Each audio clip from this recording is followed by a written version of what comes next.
went to the theater in Farmingdale by the airport. And it was pretty funny. All the key lines that we've been repeating and goofing on here, every time one came up, everyone in the crowd would start laughing. I felt honored. Because he goes, I got my talents off my back. Yeah. It was just like, you heard all these people. And you're just not supposed to be, laughing at that point. No. Another trend I noticed with the other sister, you know the aisles without seats that they reserve in the movie theater for the handicapped? Sure. Those are full when the other sister's playing. Oh, see, because those are the best seats in the house. Yeah, you can stretch your legs out and say, no, they are packed. For the other sister. I actually saw a couple of people that were on a date. I guess you'd call them retarded. They were on a date, and they were talking through the whole thing. And I thought I was getting like this stereophonic surround sound from the movie. Because like at one point, you're not sure if Diane Keaton's going to show up at the wedding. Yeah. For the two, what'd you call them? Retarded people. And they get married in the movie. Yes. Let me ruin that for you. Okay.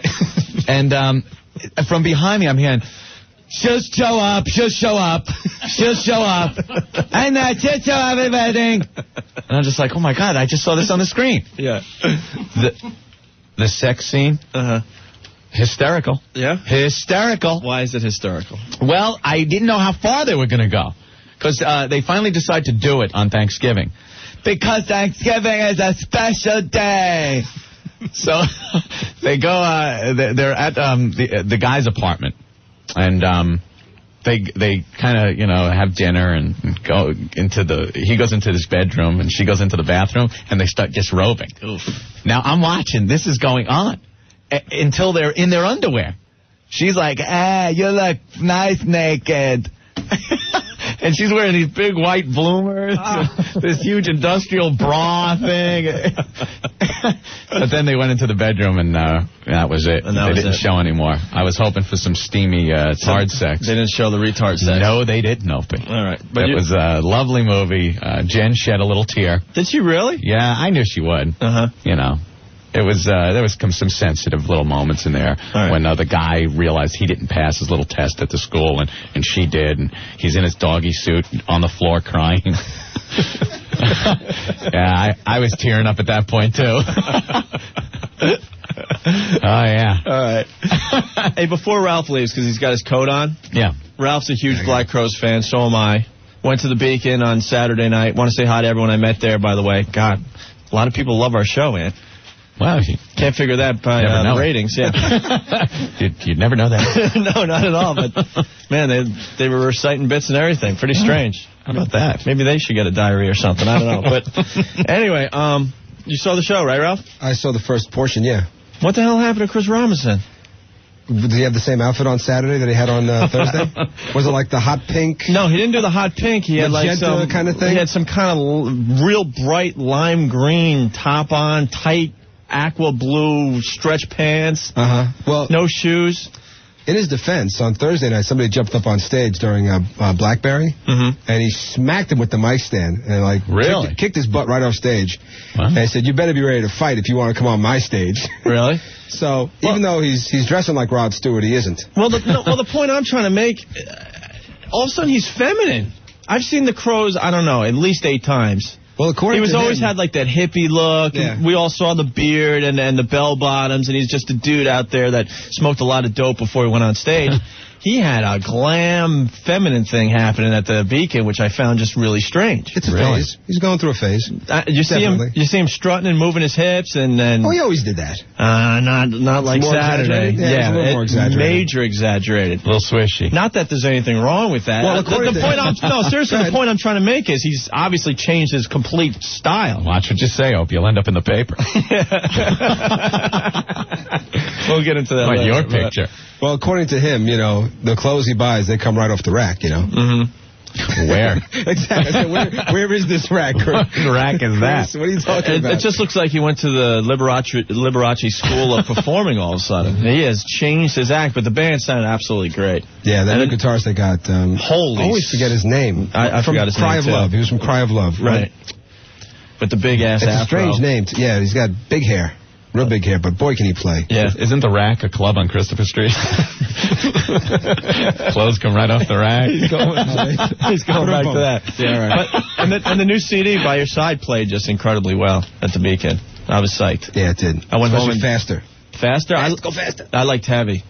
Did you? Heavy and, I don't have the album here. Did you smoke some weed before you went out? I didn't have to. Didn't have to. Exactly. 7th track off the new CD. Track 7. Played absolutely great. See, I know all the tracks because I play the CD to death. Titles are hard to remember. Man. No one's even going to care, so look at you. Whatever. You haven't pulled already, probably. You're going to play the Crows later. Yeah. All right. Oh, here it is. I got it. I'll stall for you. No, because this is my new favorite song. Welcome to the Good Times. Yes, that is a good one. Believable song. The whole CD is good. All right, whatever. Enough of that. But it was a great show. I just wanted to get your thoughts on the feminine side of Chris Robinson all of a sudden. It was bizarre. Really? It was strange. I wasn't expecting that. But the band sounded great. But deep down inside, he's still Chris. Yeah, I love him. He's awesome. He hasn't changed a whole lot. No, but he's definitely going for that glam look these days. 1027 WNEW, the Rock of New York. Whiskey in the Jar, Metallica from Garage Inc. Request line 212-757-1027 if you got something for the show. NEW. Hi, yeah, Opie and Anthony, how you doing? All right.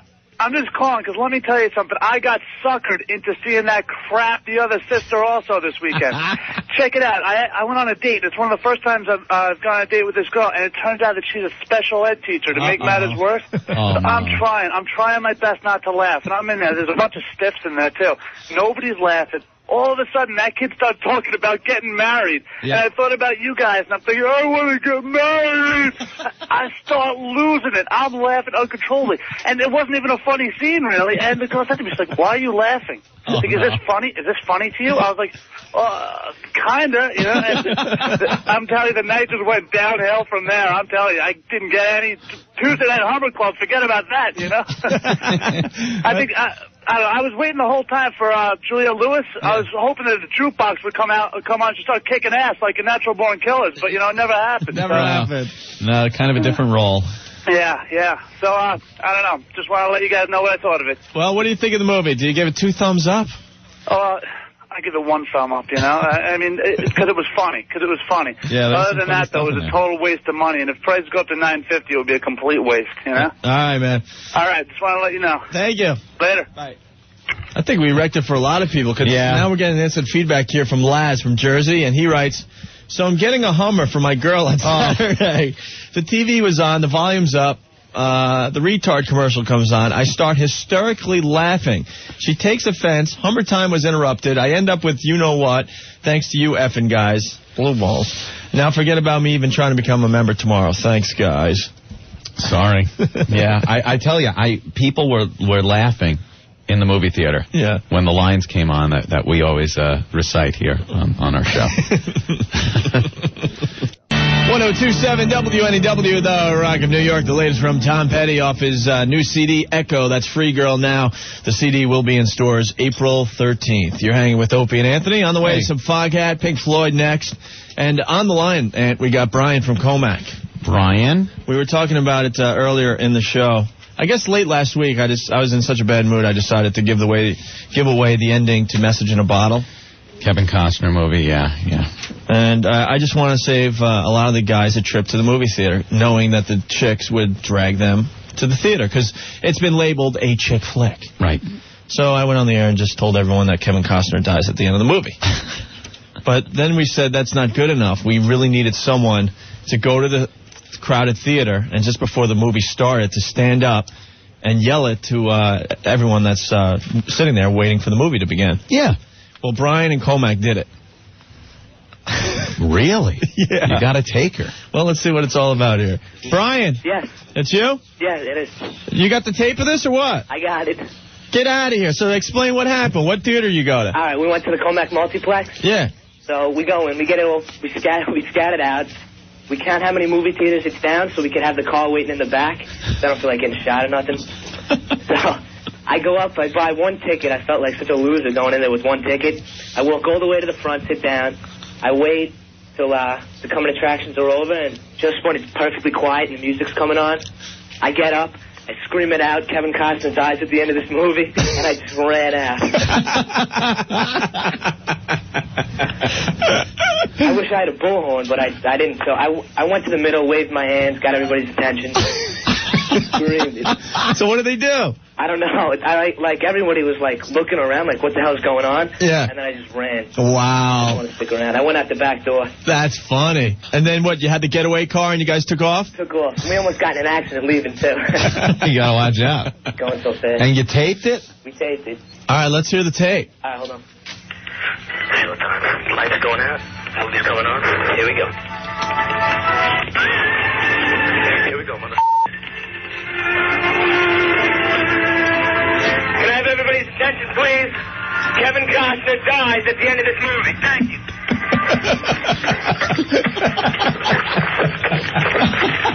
Go, go, go! Oh, my God! Go! You got it?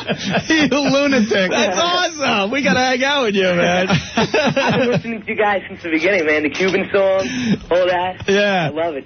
Cool. Hey, Brian, you're the man. Thanks, dude. You'll have to do it again next chick movie that comes out. I'll do it. Give me a bullhorn. Yeah, definitely. We'll get you, bullhorn. We'll get you all set up next time. No problem. Because you definitely have the balls to do it. Mike Spratt was driving the getaway car. All right, thanks, guys. Getaway car. Well, thanks a lot for helping our show out. No problem. All right, man. Later. There's Brian, everyone. That's great. Look at him. He's a go-getter. That's awesome. Absolutely awesome. We're looking for more people to participate in our show. Yeah. And Brian took it upon himself. He picked up on something we were doing, and he did it. One of our foot soldiers. 1027 WNEW, The Rock of New York. Latest from Collective Soul. That's Run off their CD, Dosage. It's Opie and Anthony on the way, Foghat. And we'll do a track from the Black Crowes' latest CD for all the people that went to the shows this past weekend at the Beacon. Hey. I just loved it.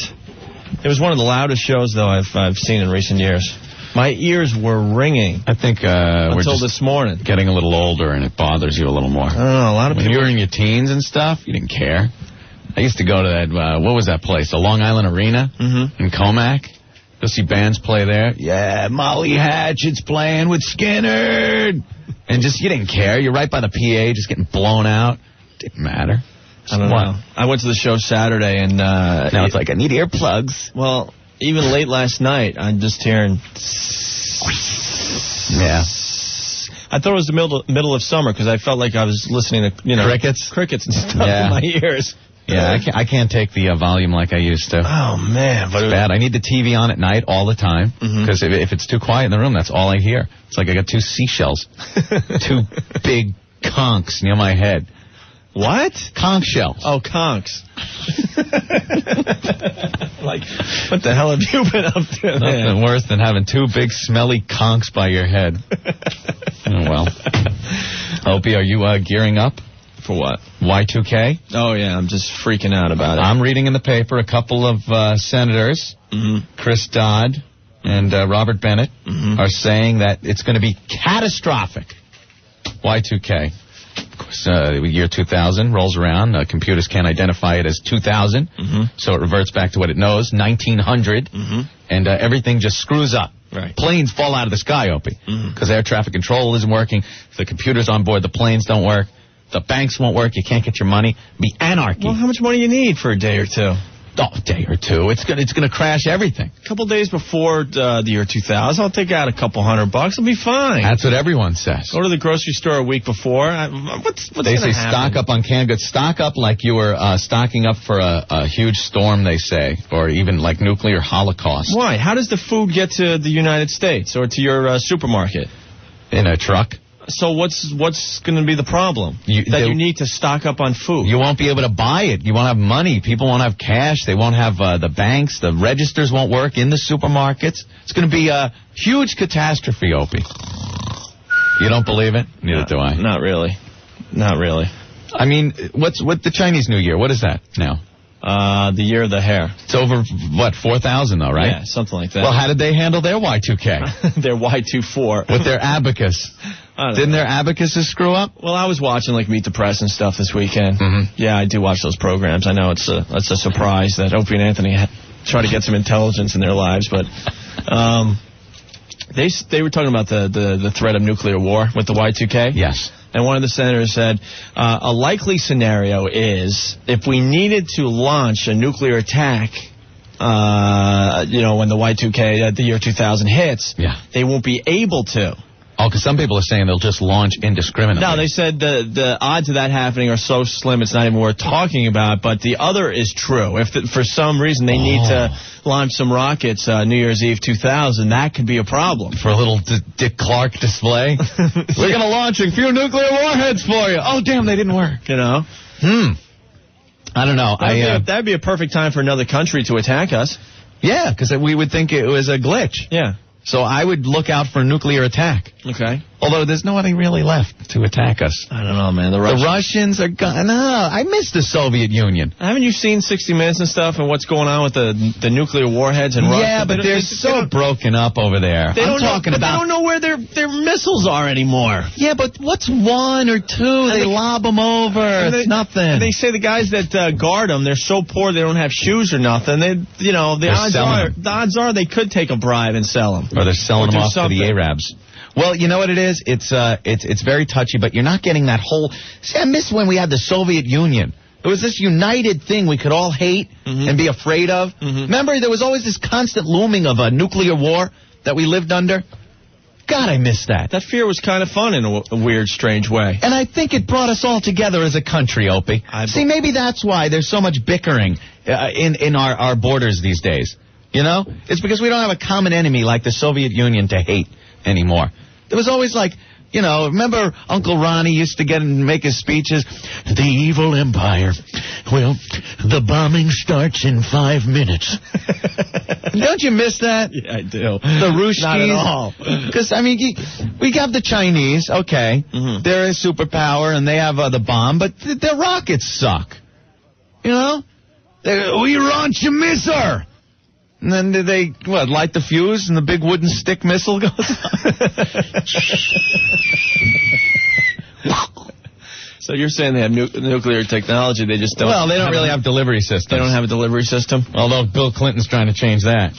He's selling... Mr. Treason. What is he doing? He's selling them stuff, right? Okay, yeah.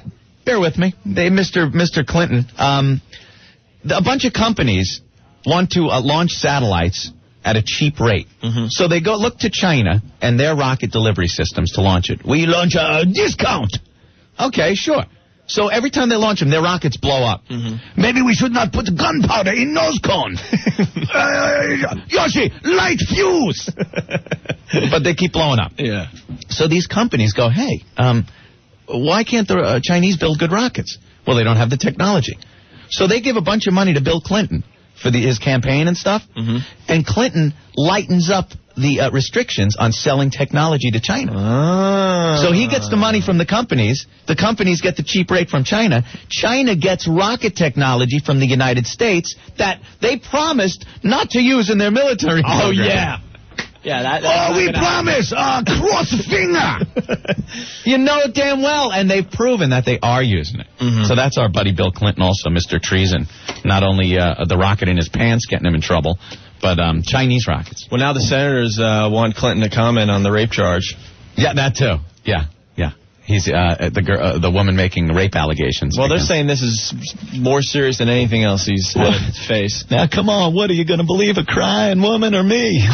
All right, wait a minute. Yeah, well, there's nothing going to stop Bill. Don't worry about it. All right. There you go. He had to leave Utah, I see. I noticed that. You think he got in a fight with his wife? He cut short his little vacation in Utah. They didn't say why. Well, it'll come little screaming, hey, Ski Bunny, I'm Bill, come here. Well, skiing down the mountain, leaving a track right down the middle of my skis. I'm so attracted to you. Well, the interesting thing about their ski vacation, Chelsea and Hillary are all over the slope skiing like mad women, and Bill's back at the lodge, and he claims he just doesn't ski. He had ligament damage the last time he tried it. What was he doing? What do you think he's doing? Maybe another hot toddy. Yeah. Yeah, I could teach you to ski, though. Let me get right behind you here. And probably judging the wet T-shirt contest and stuff while his wife and daughter on the slope skiing. Did you see that? He's at some, frat party-looking thing. Yeah. Hey, woohoo! He's doing keg stands. I'll tell you what, honey. I'll blow the sax, and will you? Well. All right. Well, on the way, we'll do the Rush. We'll do the Black Crowes for you. All right, Anthony, we were talking about the Y2K problem, and on the instant feedback, Brian from Staten Island writes, what's the problem with our world? Do you think the people at the supermarkets and the banks can revert to pen, paper, and a calculator for a few weeks? Why can't people do what they would have done before we became so dependent on computers? America is getting stupider as technology improves. I don't know. Then what do you do with the money once you have it? You've gotten it from your pen, paper, calculator. You bought it, the transaction, the supermarket gets it. You pretty much do what we did before computers until we figure out exactly what's going on. No, but what about the total anarchy and looting? This is going to be insane, they say, Opie. It's going to be the best New Year's ever. It's going to be nice and bright. There'll be fires everywhere. Looting, shootings. Is it going to be like Lord of the Flies? Yeah. Yep. Exactly. That's what they're saying. On the streets of New York, it's going to be Lord of the Flies. All over the world. All over the world. They are just going to go nuts. All right. That's it. It's the last blast. Yeah. I'll join you. 1027 WNEW, the Rock of New York. Rush, Free Will from Permanent Wave. Sophie and Anthony. You got to tell me when you're hitting that mic, my friend. What happened? I was just screening a couple of clips off of the Dice Man's new album. He's got a new album out? Yeah. Andrew Dice Clay's Filth. And I was checking out some sound bites, and I was hitting a wave right when you hit the mics on. All I know is he was bitching about some kind of fluid. We got to get a copy of the CD. Yeah. We should have that in our hands. We should. Absolutely. I'm going to check out a couple of clips. Maybe we could have Dice come in later and premiere his album for us. Are the clips on the computer funny, or? I don't know. Not really. I can't play them on the air. Right. Of course, because it's, the regular dice, not the TV dice. Not the cute cuddly dice? Cute cuddly dice, no. Okay. Also today we're talking about the Y2K problem a little bit. Yeah. And John from Brooklyn writes through the instant feedback, my sister is in a panic mode and is hoarding canned goods as we speak. When I lost it and started laughing, she asked me what I planned on doing. I told her I've got a firearm. I'm just going to take her stuff. There you go. Yeah, the people that are hoarding your goods, you're the ones that everybody with guns are going to take it from. Yeah, if it gets down to the Lord of the Flies scenario, then that's exactly what we're going to do. We're going to get weapons and we're going to take your stuff. Yeah, we need a little anarchy, don't we? And then John goes on to say, seriously, people need to get a life. Things that are run by computers may be a little twitchy for a couple days, but the world is not going to end. Just to be on the safe side, don't plan on flying anywhere on the new year 2000. I heard that in China, all the computer administrators and airline officials have been told that they are all scheduled to be on airliners on January 1st, 2000. Yeah, that's a little way to get incentive up. That's what to get it fixed. That's what he says. I guess the idea is that they will either solve the bug or get creamed in the process. Oh, wow. You ever see my movie Omega Man? Yes, Mr. About the end of the world. That's what the Y2K is going to be like. Bunch of people running around with guns, shooting for food, supplies. I had to build my apartment into a fortress against the masses of mangled mutants trying to take my food. Damn them. There. Well, you could just eat whatever's living on the top of your head, Mr. Heston. Ah, it's a rat! Oh, you got me that time. I was frightened of my toupee. I thought for a second Zero was on my head. Which it wouldn't be a bad thing. No, what? Yes, I did partake in Zero. Yes, I love the monkey meat. Damn. Damn you to hell! For a fresh second opinion and free videotape, call us at Staten Island University Hospital, 1-800-285-4584, 1-800-285-4584. Now, how the hell are we supposed to go into an up-tempo record after hearing that commercial? Isn't that like that Kasem tape? Yeah. And now a long-distance dedication. This one goes... Wait a minute. How the hell are we supposed to go into an up-tempo record after a commercial about people dying? What am I supposed to... All right, hold on. Hi, I'm Casey Kasem. And now a song about a little dog named... Look, how many times do I have to say this? You can't go into an up-tempo song after a spot about tumors. Hi, I'm Casey Kasem. And now a song about a little dog named Snuggles. Man. I want to party with that guy, huh? I'm depressed. We've heard that commercial 100 times. We will take care of mustache, petite, in the neck, groin, chest, leg. Woo! Yeah! I want to party with that guy. Could you pass the keg? I know. Cancer's not a joking matter, but... Of course not. Couldn't you, lay off the heroin before you did your live read?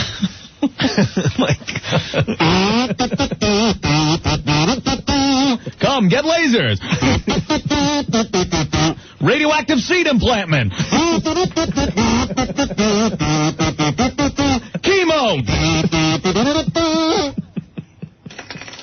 I guess there's no way to get you need that guy. The message you need that guy, Opie. What are you looking for? Come on. I don't know. Major surgery. We'll cut your lungs out. No. We will treat cancers in the neck, chest, with radioactive seed implant treatment. You know, you don't want happy, fun songs. I guess you made your point, Anthony. Thank you. All right. Time to go into an up-tempo record. The Rock of New York, 102.7 WNEW, David Bowie. It's Opie and Anthony on the way. Some Jimi Hendrix, and I think we could sneak some Nirvana in as well. Stick around. And you thought you were having a bad day. What? This is the sickest thing I've ever read in my life. Not ever, but... California, a motorist was killed when an airborne cow smashed through the windshield of his pickup truck, striking him in the head Thursday. Come on, really? California Highway Patrol said that a 750-pound, 1.5-year-old heifer wandered onto a road during a stormy weather last Wednesday. A 1983 Mercedes-Benz traveling north on the road hit the animal, sending it hurling into the air and into the path of the Toyota pickup, which was traveling south. The cow fell through the windshield and killed the driver, who, by the way, was wearing a seatbelt. Not that matters at that point, when a cow comes through your windshield. And they interviewed the officer that was on the scene. This is about as freaky an accident as you can imagine. God, you got to get to the pearly gates and protest a little bit for that one. You think? Well, what do you do in your life or a past life where the good Lord deems it reasonable that a cow flies through your windshield snuffing out your life? I don't know, man. Think about it. You're in heaven. You're the man, though. I don't know. You have to... You're like the man. Yeah, treat it like a man. Now, what am I, the coyote from the Roadrunner? What is that? I mean, you get up to heaven, you're like, all right, God, what's the deal with the cow? Well, when you die, you might as well go in style. That's not style. That's silly. Just imagine the conversations you could have sitting around the heavens bar there, drinking with your pals. Style is a hail of gunfire as you're parachuting down into a city to recapture your village or something. Yeah. Maybe perishing in the giant wheels of a combine. No, I don't know. That's not style. That's silly. That's a goof story that radio people talk about. You're all of a sudden the joke, you know? Yeah. You gotta get up there and go, come on, cow? Yeah. Come on. That's worse than the guy with the pipe that went through his windshield on Long Island. That's horrible. That's just insane. See? But this is no less insane. It's just got more of a silly twist to it because it's a cow. True. Oh, gee, thanks, God. Thank you for a cow through my windshield. Appreciate it. What do you think when you see that coming at you? I don't know. You try to duck? Turn on your wipers? What's the last thing that goes through your head? The horns.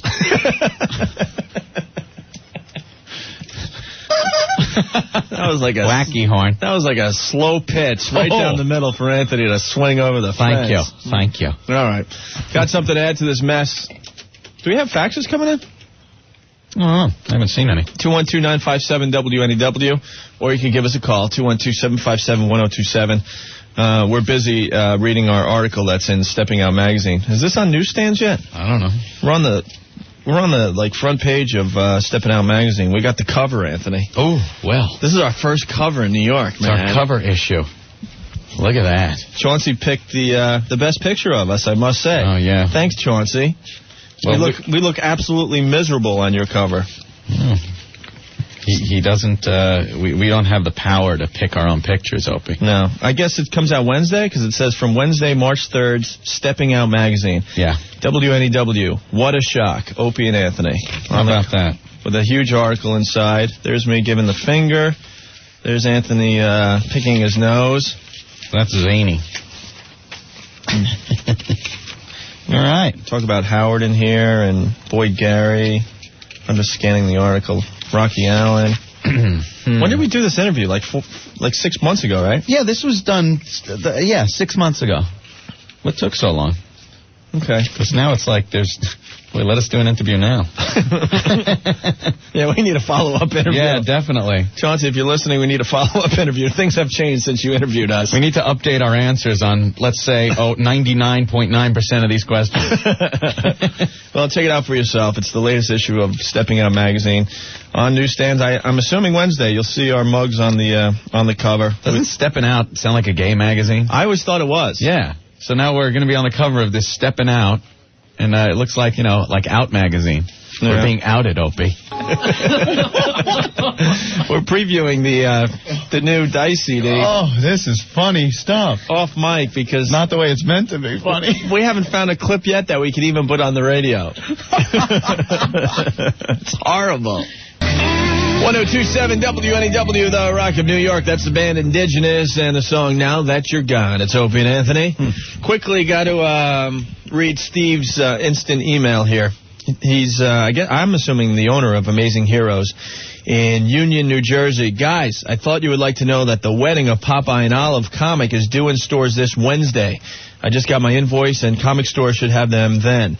They did the press release a little early. It couldn't hurt comic stores to let people know. I have your show on in the store every day. Keep up the great work. All right. Of course, we're all over that Popeye and Olive Oil getting married thing. Yeah, boy, we talked about that a while ago. Steve, if you are listening in your store, send us a copy. Yeah, we'll have to read some excerpts from that. Yeah, we'll get Popeye in to read from the issue where they get married, all right? I wonder if the honeymoon is in there. Oh, that's the part I want to hear. I want to see what about any pussy. I want to see what that's all about. Cool. Someone's trying to get us in trouble because we used the word pussy on the radio. Yeah, I didn't know that was an offense. I didn't know it was one of the words you couldn't use on the air. Mm-hmm. Pussy. Was that word part of George Carlin's words you can't use? Let me think. On the air? No. And pusky. No, you can say pusky. No. But we have another complaint to the FCC over the word pusky. People have to get lives. It's called a life. Look into it, please. Thank you. Hey, we got a brand new audience here. All the people heading home from work. We got to play Brian's call from earlier. That was a good thing he did. We like when people get involved in the show and do little ideas that we might come up with here in the show. Opie revealed the ending of the Kevin Costner movie, Message in a Bottle, saying that Kevin Costner indeed dies at the end of this movie, hoping to keep women from dragging their poor guys to this chick flick. Exactly. And it worked from some of the emails we're getting. Yeah, it seemed to work. So then we wanted to go a step further. We were asking all the listeners out there if someone was brave enough to go to a movie theater this past weekend and just before the movie started to stand up and give away the ending of the movie while everyone's sitting there getting ready and psyched for the movie. Youch. 102.7 WNEW, the Rock of New York with whole celebrity skin. It's Opie and Anthony.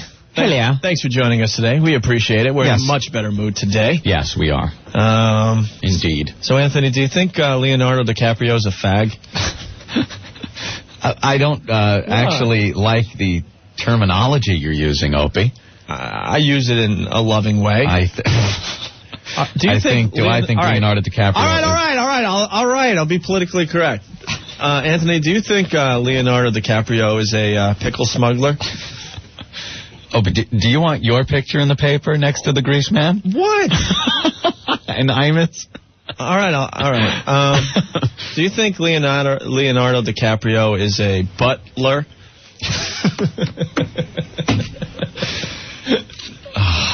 I don't even know what you're talking about, Opie. I don't understand your use of the word butler. No, he's an actor. I don't think he's a servant in someone's home, if that's what you mean. I don't know what you're getting at there. A pickle smuggler? I don't think there's any need to smuggle pickles. I think they're accepted in any port in the world. All right. Do you think Leonardo DiCaprio is a butt wrangler? A butt wrangler. Let me think. Would that include riding horses to wrangle the butts? What is a butt wrangler, Opie? A butt pirate? A butt pirate. Check, please. I don't even know Anthony, what that means. Do you think Leonardo DiCaprio is a sword swallower? I remember seeing him at a very young age on television. I don't remember any circus footage of swallowing swords or anything of the sort. So I would say no. No. Are you trying to hint at something? I'm getting that you're not being very direct with these questions. Do you think... All right, I'll be direct. Do you think he sucks on the love stick? Well, I'm not sure what type of tree the love stick comes from. I've never heard of the love tree, so I'm not sure what the love stick is. Yeah. And whether he partakes in sucking of it, Opie. All right. So if you want to clear things up... Do you think Leonardo DiCaprio is a homosexual?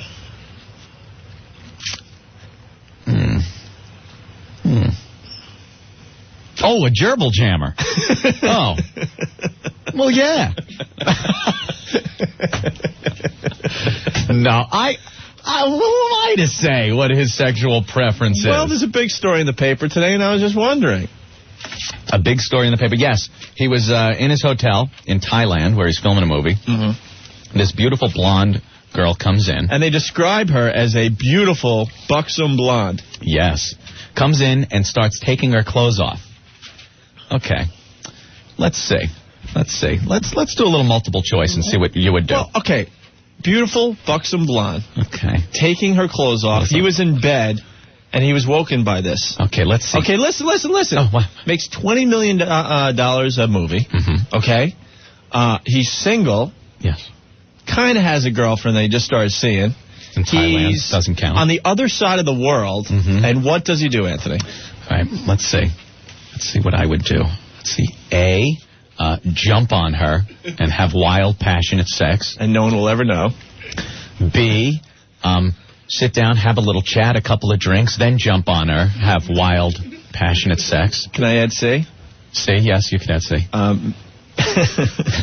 Make her make like the Titanic and go down. Yes. Okay, is that an option? Okay. Or D, let's see. Scream, call security, and have her removed. Yeah. Well, I know it's not C or D. Let's see, D. Yeah, I think that's a little odd. But he's the kind of guy I guess could get any girl he wants. But, I don't know. Security! He called security and had her removed. Mm-hmm. I would at least watch the strip show for a little... Yeah. I mean, if she's naked, you know she doesn't have any weapons on her. Yeah. You could do a cavity search. Something, right? Yeah. You know, she's naked. I didn't even think of that. She's naked, so she doesn't have a weapon. So she's safe. He's kind of a guy, so, it's like he could fend her off if she just starts going at him with fists. Mm-hmm. And then you can even set up rules. Okay, you stay on that side. I'm going to put the chair here. You can't pass the chair. Yeah. And you sit on the bed and go, all right, dirty girl, now. Now, yeah, see that ice bucket? Take the cubes out of there. Now rub them on those nips. Yes. You're a dirty little girl, aren't you? It's the perverted Bob Ross, everyone. Yeah. Now I'm going to take my paintbrush, dip it in this alizarin crimson. I'm just going to paint up your ass now. That's good, yeah. Now sit on the bedspread, look at the pretty pattern that makes. Those are your happy little ass cheeks, aren't they? Now come over here. I'm just gonna load a lot of paint up on your bush. There we go. Just load a lot of paint up on there. This is my own special brand. Sort of. All right, no. What? We're having fun. No. What? Like, I don't know how far to go, Opie. Look at Opie censoring me. Why don't you go upstairs with them friggin' suits? Go up with the suits if you're going to censor me, too, now. Look. For God's sake. My God. All right. I'm just trying to save you from having another picture in the Daily News next to Come on. the Grease Man, Don Imus, and Lauryn Hill. What? That was your statement that got me in trouble. Well, we'll talk about that next, I guess. Come on. What a surprise. I was barely awake. I'm having my first cup of coffee yesterday morning, and I'm turning the paper, and it's always scary to see our faces in the paper. It's even scary to see mine. Because we just know nothing good ever comes of that. Yeah, I know. When you see our pictures in the paper... Yeah. You could be guaranteed that the story to follow is not pretty. Yeah, it's never under the headline, really cool guys. Fun and hijinks with the Opie and Anthony show. Raised $100,000 with their latest telethon. No, that just isn't it. It's usually bad. Even though we do never mind. Yeah, right. We do, though. We raise a lot of money for charities, but usually they don't care about that. They just want the dirt. That's all right. So now, when we talk about this next, will you be censoring me? Will you be? Shut up. Will you be censoring me? What? Shut up. What? I was in the middle of my Bob Ross bit. All right, I'm cut short. All right, go back. It's done now. Where am I going? Well, I thought you were going to, What if I've been doing this for a couple of years now? I think I got the swing of what I can and can't say. All right. Holy Jesus. I was just trying to save you from another quote that Hinckley was going to put in his column. I had no problem with my little quote. From Liberty Paint that his girlfriend D is in heat, and that I have an urge to suck his big hard... Wait, Opie. What are you saying? Now you're censoring me? Son of a gun. His big hard... Tonight when he gets home from work. Thank you, D. P.S. Please, I'm counting on you. You guys, long-time listener, love you. There you go. Message relayed. God, it's so hot. There's some stuff going on out there. You think Bill's driving off the road right now? Probably. That is just so speeding. Hot. That's it. Yeah. All right, should we play Name the Racist now? Hey, stop it. What? What are you talking about? Just a new game on the Opie and Anthony show. This is out of control. It's just a new game that I came up with. It's called Name the Racist. All right, and why are you playing this game, and what do you have in your hand? Well, because I think everyone could play along at home if you have the Daily News from yesterday. David Hinckley's lovely column. David, what are you, a mental patient? David, you're insane. Anyway, there's 4 pictures at the top of David Hinckley's column, and they are Anthony with his Samuel Adams hat on. Which I'm not wearing today. I'm incognito. He's in the top left corner, and then you have Lauryn Hill right next to him. Okay. Below Lauryn Hill, it's kind of like the Hollywood squares, but just like it. But 3 out of the 4 are racist, according to David Hinckley. Below Lauryn Hill is the Grease Man who got fired last week for his comments about Lauryn Hill. Right. And then right under Anthony is Don Imus. Is Don Imus. From the Imus in the Morning program on 66 FAN. Hey, where's my cord? And the article pretty much hints that not only was the Grease Man racist last week, that Anthony's comments could be interpreted as racist, and Mr. Imus's comments last week as well. I think Mr. Hinckley was reaching. He saw an event that took place with the Grease Man and his comments, deplorable, and tried to put a local spin on it with local DJs, and he picks our show, and I guess Imus said something, I don't know, and tries to make a story of it. Yes. Tried to make an issue of it. He was definitely looking for a story. He got his facts all wrong. First of all, he says we were talking about Howling Monkey ale, and we weren't. We were talking about Steel Reserve malt liquor, the posters of which hang in Harlem are interpreted by some people as racist ads. They show 2 turtles humping.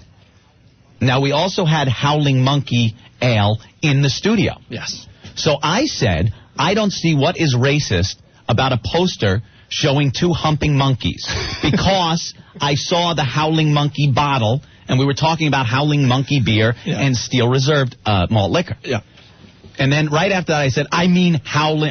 See, look, I can't even say it now. I mean humping turtles. Yeah. You, in turn, turn around and make a joke of it like it was some kind of racist comment. I just said it was the most outrageous thing ever heard on an Opie and Anthony show. But if you were listening to the broadcast, I was obviously joking. It was a verbal faux pas. Yeah. That was just jumped on by Opie as some form of racist comment, which it wasn't even close to being. And then he picks up the ball, Hinckley, and writes it like it's some kind of a story. A huge issue, yeah. Like it's an issue. It's a with everything else we did on our show last week, he picked up on that. Ixnay. I was like, whew. But it's we dodged the bullet. He didn't even have his facts straight. No. None of them. And then I like his little closing line. He writes he just gets a little uncomfortable when people born of privilege make jokes on the back of underprivileged people. Mr. Hinckley, I lived in my friggin' car for a while. I don't know where I'm getting lumped in with a group of people that are of privilege because of my color. I'm a white guy. Because you lump me in with a group of people that you deem privileged, that means I'm a privileged guy? I was born of privilege? I was pretty broke, Mr. Hinckley. I lived in my car for a while. I did not have a home, and I made something of myself so I could live a life and get to the point I am now. And you're still not privileged. Right. Thank you. I've seen your bed, man. Yeah. But to be lumped in with a group of people, it's the same thing, him saying that, as me lumping in somebody with a group of underprivileged people just because of their color. Mr. Hinckley. So if we could all just be individuals instead of being lumped into groups all the time, I think we'd do a lot better as a people together. Wow, this article really ticked you off, man. Well, he's an ass. He's an ass. He knew. All right, here's a big story in radio. Oh, I'm the radio columnist. I better come up with something. Let's see. I'll grab something here, grab something there. There we go. So he tries to make something of nothing. I wonder why he didn't put any of Howard's bits in there. A little afraid of Howard, are you, Mr. Hinckley? Or maybe it's because, see, Mr. Howard uses characters in his bits. See, you got to be more like Mr. Howard. I'll bring you over to Mr. Howard's office. You can talk to him. See, that's the trick. Mr. Howard uses characters. But come on, Hinckley. What are you talking about? Funniest thing you've ever said, man.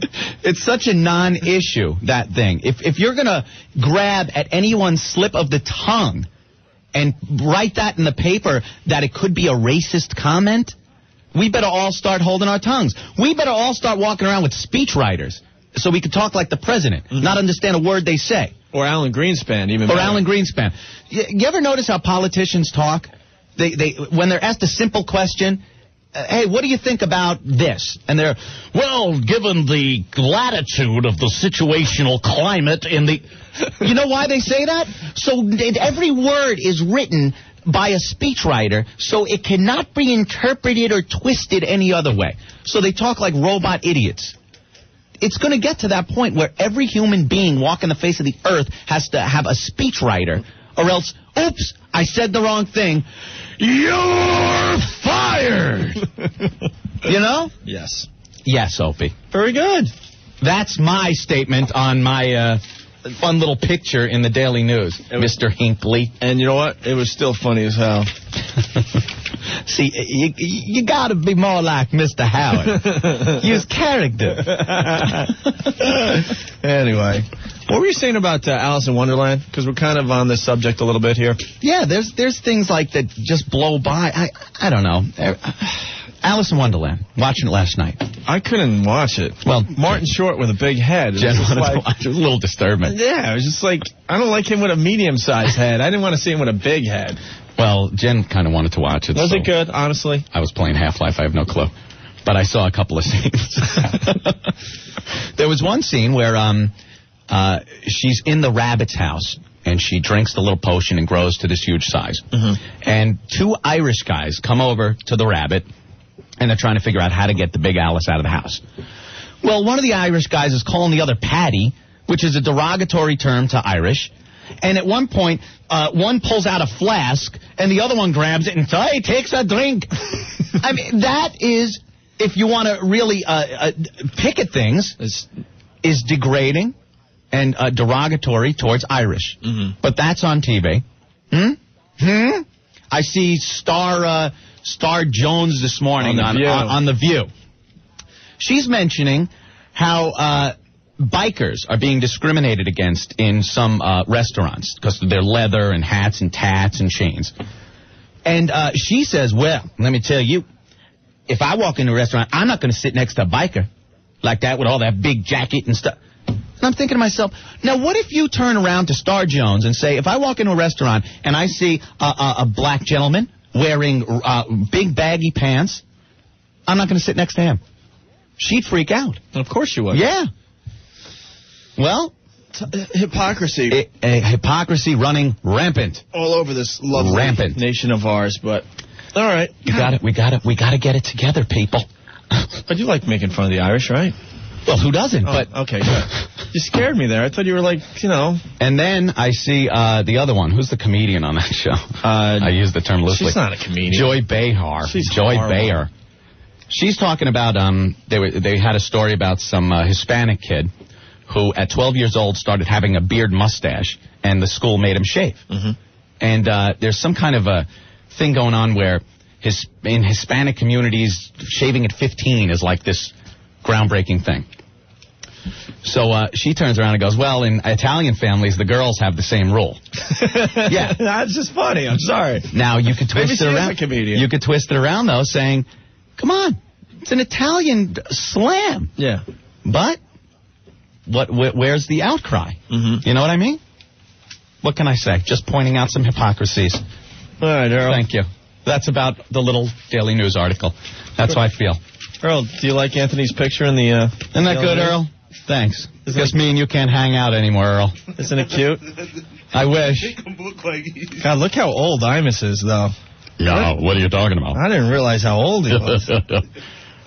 Yeah. Do they count the wrinkles on his face to see how old he is? What? Yeah, I don't think I'm wearing my big WFAN bandana around my neck. Do I got it on in that one? No, you don't. I got my big dopey cowboy hat on? No, you don't have the goofy cowboy hat. You got that stupid jean jacket on, though. I don't know why I've got to be lumped in with the likes of Anthony from your show. Yeah, and the grease man there. Imus in the morning. 66. We have you on so much, and you just don't add anything to our show, ever. I'll do a Imus in the morning time check. Okay. It's 6:05, 5 minutes after the hour, 6 o'clock. Imus in the morning.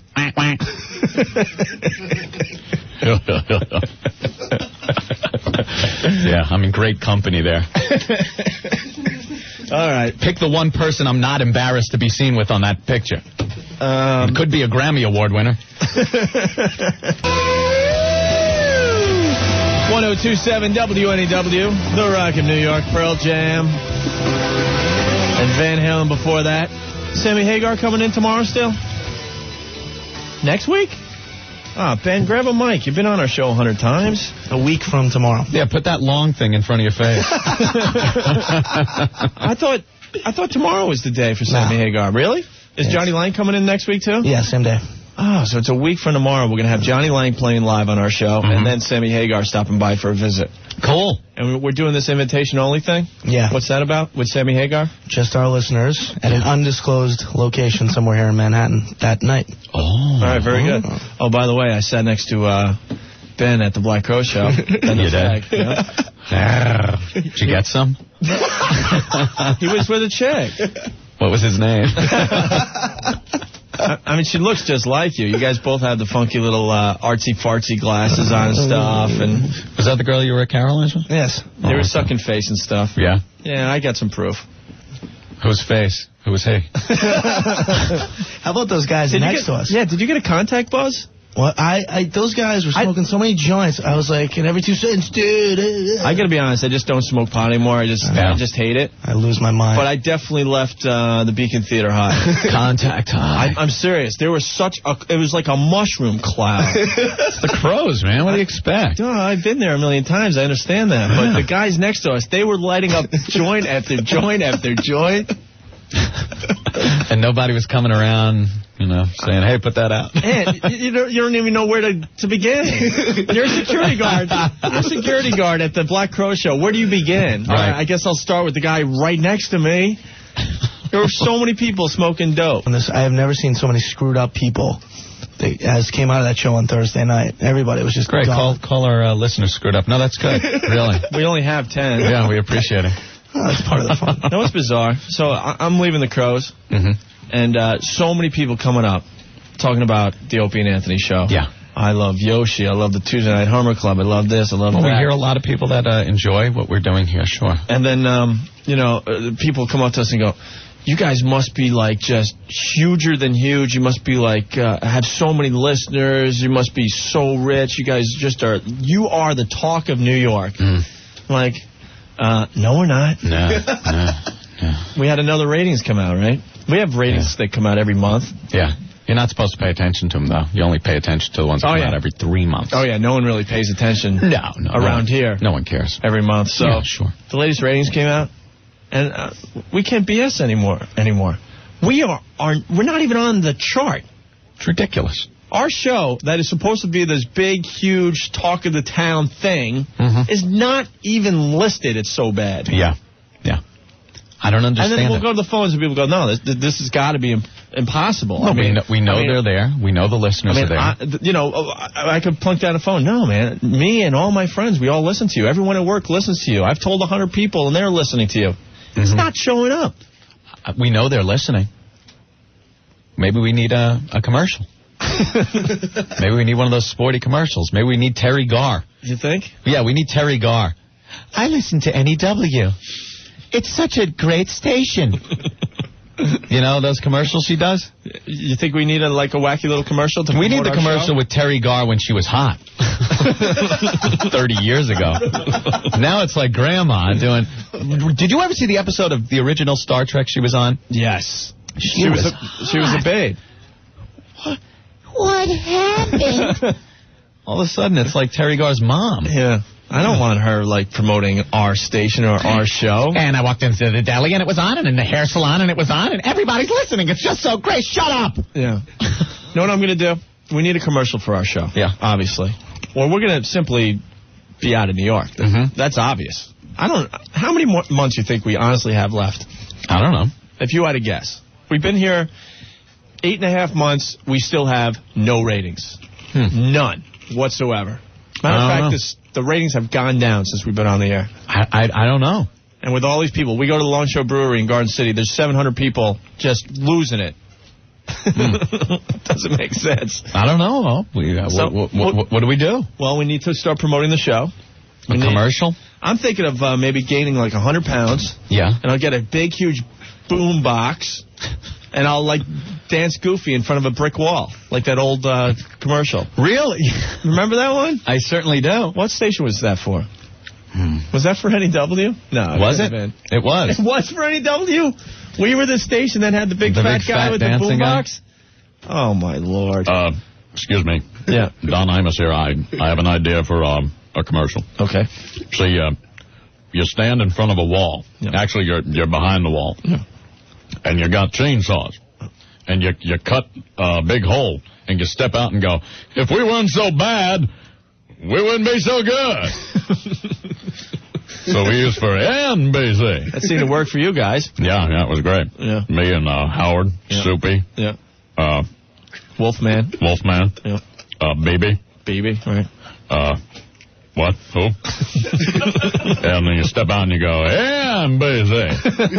We weren't so bad, we wouldn't be so good. Maybe we could get Mayor Koch to dance for us for our radio station. You see him dancing with the dot head at the deli? I believe you mean an Indian gentleman. Whatever. Yes. Those commercials are good with the kid with the sunglasses. Opie's gunning for a picture in the Daily News. What? Using terminology like that. So I don't know. I guess maybe we could get like a wacky, like goofy billboard where, like, you know, like I'll have like I'll have a pie and I'll smash in your face and they'll take the picture and they'll say something like, listen to the two wacky DJs. Two wacky DJs. Hey, maybe we'll do a promotion where we live up on a billboard until our ratings go up. That's zane-tasterifical. I don't feel like dying up there. I'm sorry. Maybe I'll change my name to Sticks Franklin. Or we could be the what's his name, Roger and Claire show? Yeah. What's his name? We'll start singing about the monkey. I had a little monkey. Maybe we could just be wacky. I don't know. What can you do? We come on here, we can do what we do every day, and see what happens. To be honest with you guys... They throw our asses out, they throw us out. What do we do? To be honest with you guys, for the last 8.5 months, Anthony and I could have done just music marathons over and over again and not even tried to entertain you guys with, like, stupid comments and character voices and putting a ton of phone calls on the air and getting an audience participating in the show. Yeah, we could have just, We could have just segged records and done music marathons for the last 8 months. We probably would have had better ratings than we have right now. Like some other people do. Why? What? I said just like some other people. This lady... You know why we don't have ratings? Uh-oh, here it comes. Here they come. All right, what's your name? It's Robin. All right, Robin, go ahead. Well, a couple weeks ago, the Arbitron people called me and asked me if I wanted to be in the ratings survey. Yeah. So I said yeah, because every time I like a radio show, it disappears in 2 weeks. Right. So I figured I could get my opinion out there. Yeah. I'm going to tell you why you have no ratings. Okay. The people who listen to you do not have time to fill out this ridiculously complicated survey. Is that the truth? If you have a job, if you have a life, you do not have time for this. Uh-oh. They sent it to me. You have to write down when you listen to the radio every single day, the exact time, the station, every time you change the station. If you skip a day out of the survey becomes invalid. If you don't postmark it by midnight on the certain date, the survey becomes invalid. So, of course, I tried to keep this thing up, and I just could not do it. Oh, we could have used you. We could have used you, trust me. I feel terrible about it, guys, everybody I know listens to you, but I'm telling you, if you don't sit in your house all day doing absolutely nothing, you cannot be part of the Arbitron survey. That is a racist statement, ma'am. I'm gonna report you to Hinckley in his column. Because La Mega, the Spanish-speaking station, is the #1 station in New York. Well, I'm sure National Public Radio has wonderful, ratings also. But if you're sitting in a nursing home, you got time to fill this survey out. I don't have time to do that. Yeah, but like La Mega, I mean, their listeners don't work, so they're home and... See, that's a racist statement. What? That is what this woman is implying. I'm totally not. I'm just saying that the people you appeal to who are young and who have, like, interest in the world and work to do and lives to lead can't fill this thing out, man. It's just too complicated. Right. It's too much waste of time. Well, God, we could have used it. I would like to think it's that, but there's the Howard factor, though. Yeah, that kind of blows everything out of the water. Howard's ratings are so huge that if what you're saying is true, then we would have had at least a blip on the screen. Yeah, but you've heard some of the people who listen to Howard. They think they're related to him. They're totally obsessed. Right.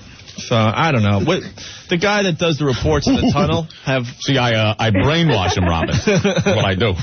No, I put the whammy on. You're the only thing out there worth listening to all day long. Well, I appreciate... We hear that all the time, but it's just not showing up in any form that we could go, wow, we're making a difference, Anthony. Well, you got to have better ratings than Muni. I mean, I stopped listening to this station for like 2 years. It was so unbearable. Scott Muni probably, with one lung... and using the oxygen tank in between words, had better ratings than Anthony and I. There's no justice in the world. I'm totally serious. People, you guys should have marches for yourselves through the streets. Right. When Scott was doing his last days before we came to town, he definitely had more of an audience than we have right now. Yeah. And then it shows you who has time to fill out these surveys. On paper. Because it's nobody normal. So, all right. Well, the guy that does the reports in the tunnel, he has more listeners than we do, according to this survey. Well, maybe there's something screwy with the survey. All right. Left lane will be closed between midnight and 2 a.m. Thank you for listening. Hang in there, guys. And we will. Yeah. There's nothing else we can do. Thank you. You're welcome. All right. Bye-bye. So, figure we'd let you guys know that we suck and have no ratings. That's all right. Well, just keep going, though, until they say see ya. There's nothing else we can do, so we just keep doing the show we've been doing. There you go. All right. I know people are enjoying it. Yes. For how long? Who knows? I hear it. Trust me, we're not begging or nothing. We just, We're not begging or anything, but Jesus. We'll be just fine. We know that. All right. Want to get some Floyd on the air? We'll do Floyd. What? What happened? I thought you usually give me a choice. Oh, what's wrong with Floyd? Nothing, but you usually give me a choice. All right, you could hear either Floyd or the Pretenders. All right, Floyd. It was a no-brainer. That's why I didn't give you the second choice. No, sure. Censor me again. All right, it's Opie and Anthony. Tom from New Jersey writes, if you want more people to listen, offer them free cigarettes. It will work. Hey, it's NEW's Cigarette Weekend, giving away free cigarettes all weekend long. I don't think we could do that. Well, those damn things are so expensive, it just may work.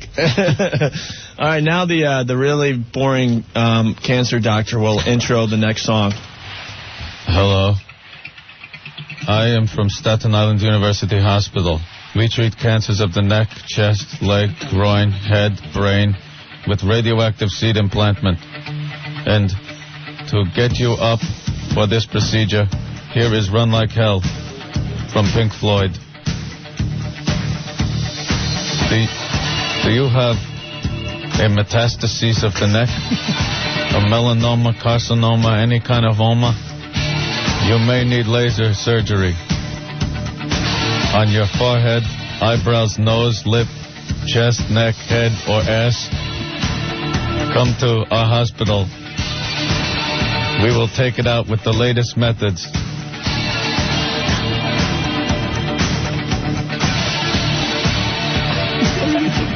I will not say that.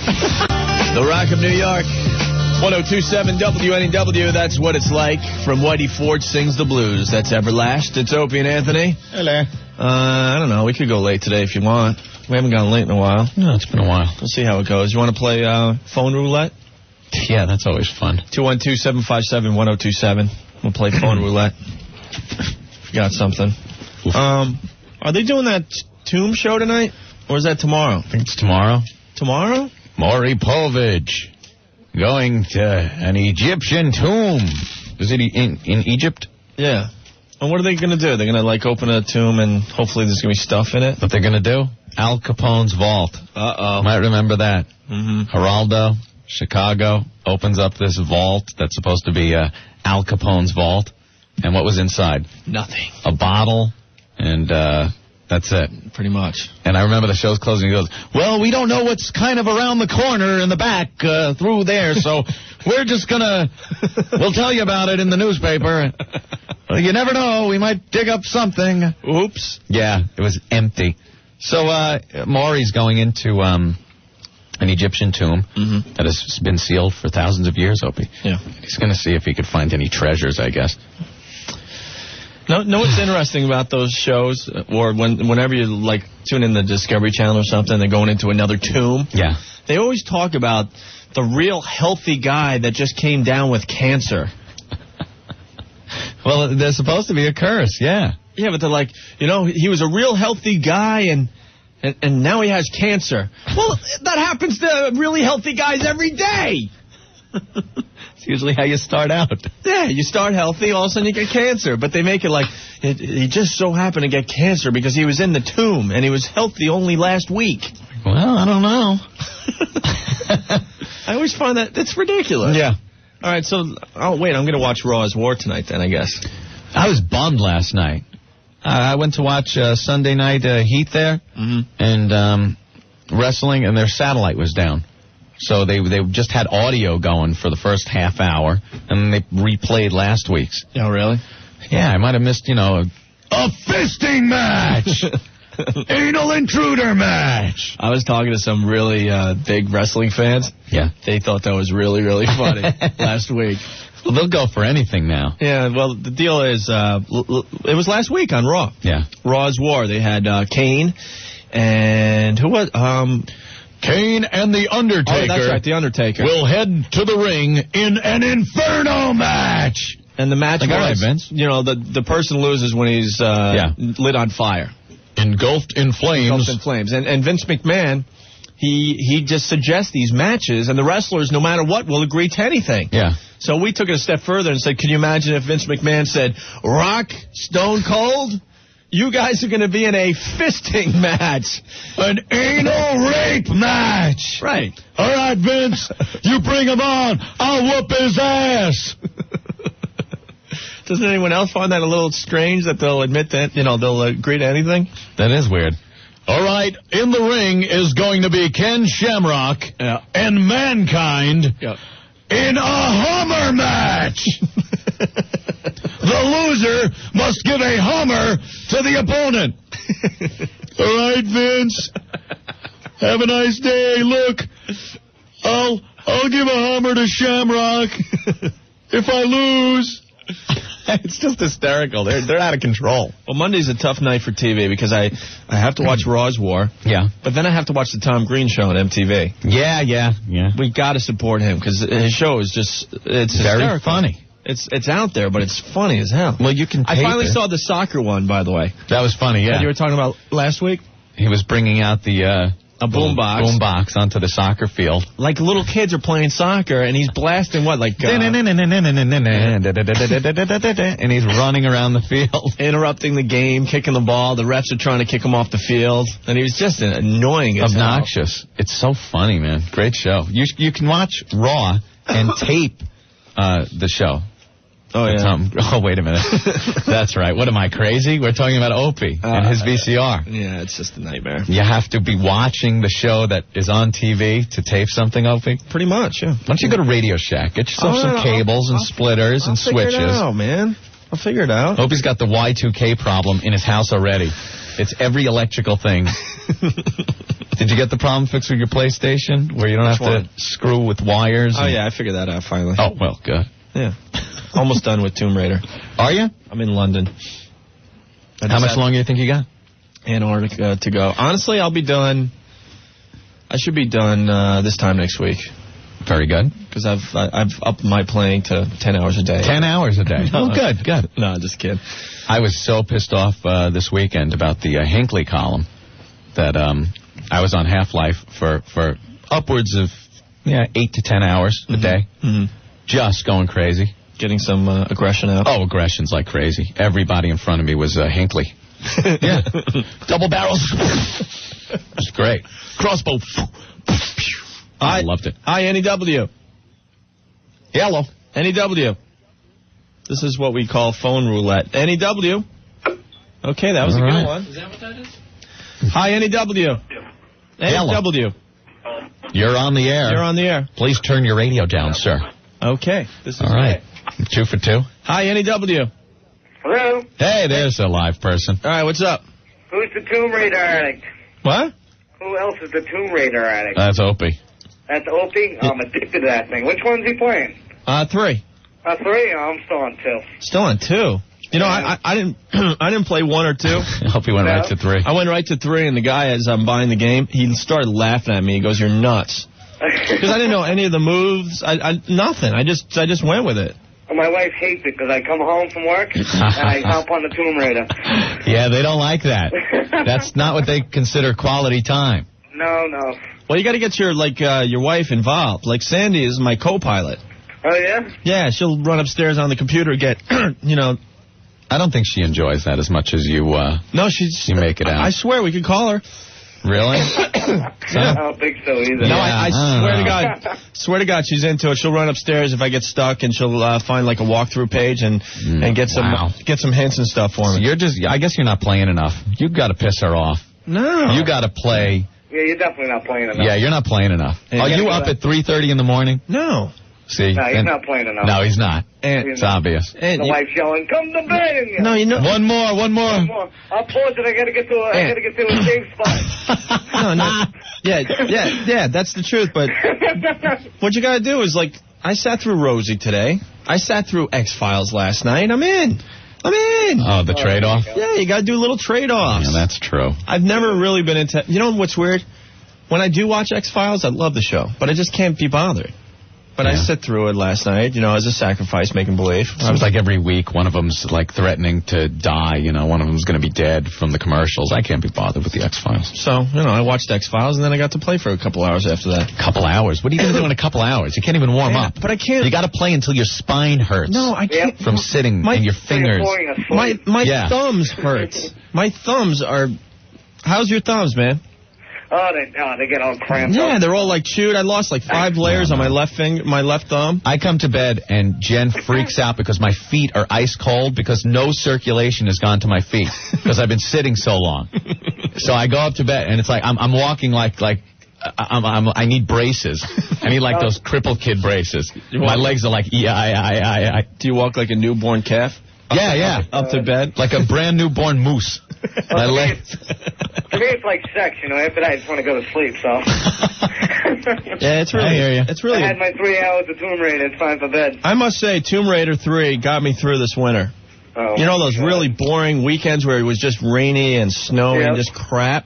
Man, I forgot all about it. I would just play for like 6 to 8 hours at a clip. Hey, during the day, do you have a problem with screen glare?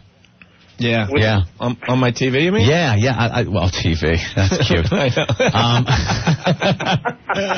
Well, my monitor seems to get a lot of screen glare during the day because I got too many windows around it. Sure. And, boy, you're playing Half-Life. I'm just getting nailed by people in these dark corners. I can't see them. I got to fix that. I think I got to build... I have to build myself a box.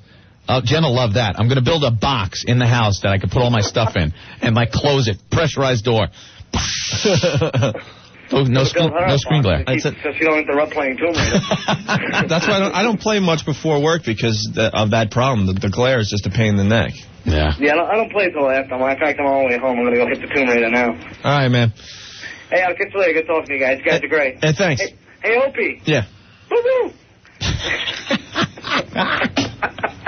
All right. I was on drugs back then. Heavily medicated. All right. I don't know. I think we got a little more show left in this. Yeah, sure. 1027 WNEW, the Rock in New York. That's the band Train and Free. It's Opie and Anthony. Hey, man. I think that's about it, huh?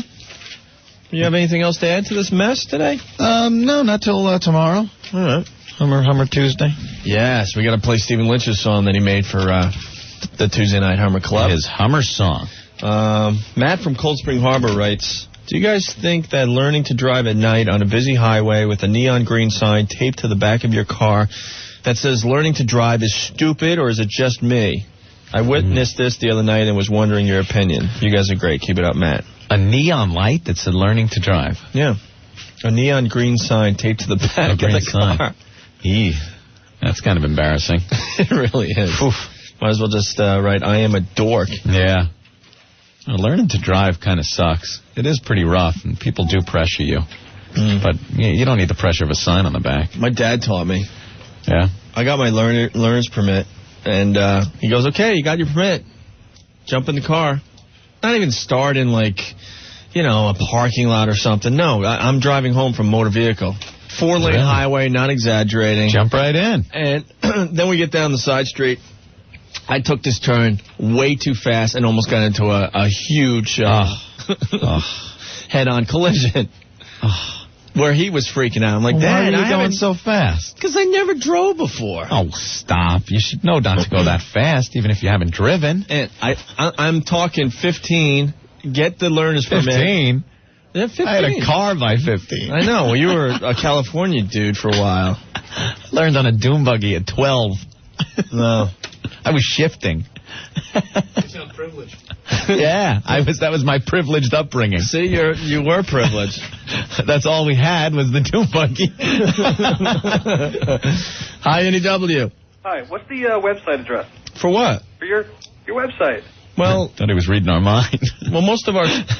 Yeah, we were just checking out pictures of Sable naked. I could give you that website. Sure. www.latestwrestlingnews.com. There's some great pictures of Sable naked. We're going to have Triple H and China in a feel-up Sable match. What's your website? It's just through the WNEW website right now. Yeah.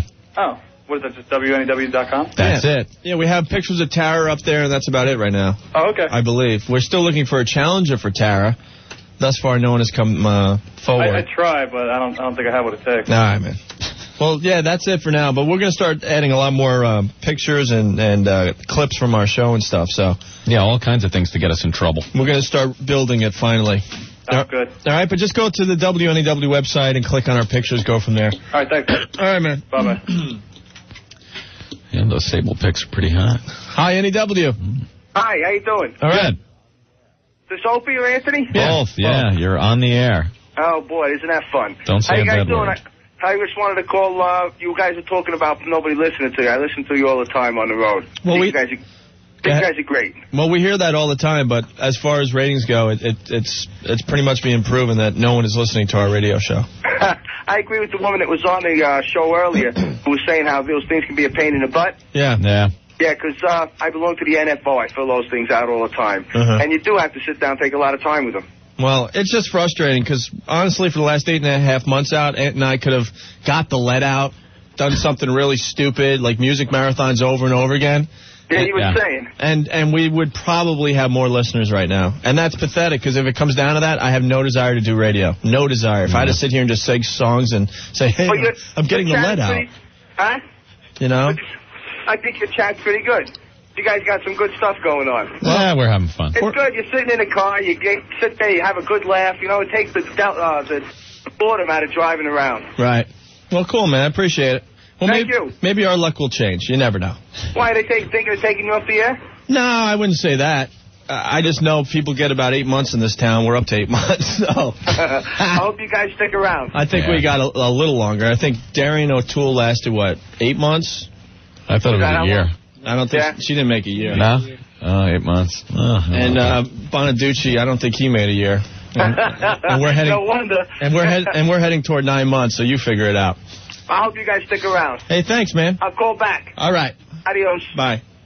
One more call and we're out of here. All right. How about that one? Hi, NEW. Yeah, guys, what's up with this rating deal? What do you mean?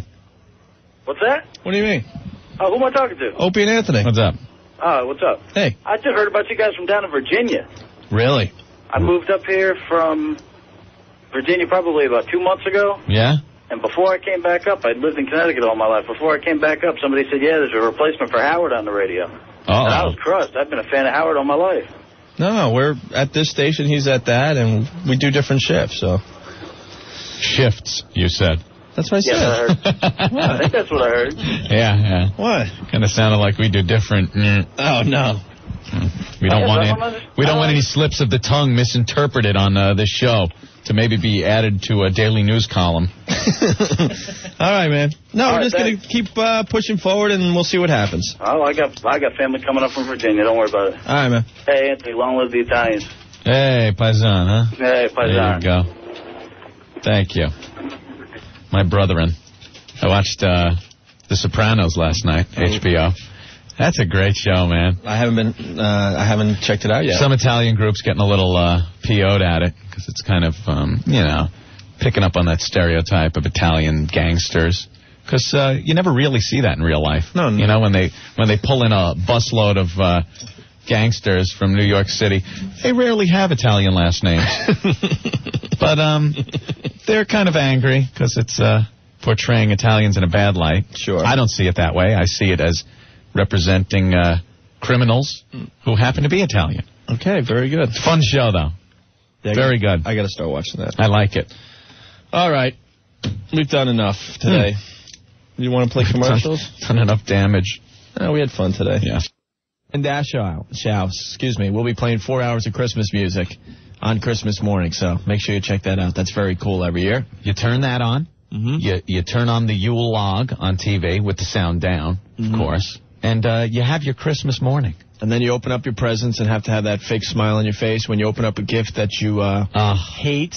But how could you possibly tell the person you don't like it? So you got to go, oh, wow, a bright orange sweater. That's great. I can. No, that's good. I can wear that. It's, when I'm at the Glory Hole on the Glory Hole Sunday. That'll fit my outfit. Thank you. This is really good. Oh, you got me A chia pet. Oh, wow, thanks. Really showed you care. No, I've seen the commercials for so many years. I've really wanted one of these, yeah. Oh, great. I bought you a CD player, and you bought me a chia pet. No, this is really good. I like it. Maybe I could, grow my weed out of this or something. No, thanks. Really, thank you. Thank you very much. Appreciate it. Hey, Doug, in Cliffside Park, he's writing me. He says, I'm supposed to be Christmas shopping right now, but I'm playing Quake 2, Mission Pack 2, and I can't put it down. I'm an addict. Hello, my name is Doug, and I'm a Quake addict. Doug, I understand completely. If you were listening earlier, Anthony is pretty much heading toward divorce court because he's been playing this Half-Life video game for over a month now. I hope the people that made Half-Life are happy. They're destroying my marriage. Yes. I mean, I'm on there all hours of the day. Jen's pissed off to no end. She's probably right now at happy hour at Off-Broadway. And she's probably getting tanked. I'm in for it. You're done. Yeah. The best part is you're almost at the end of Half-Life. Yeah. And some a-hole.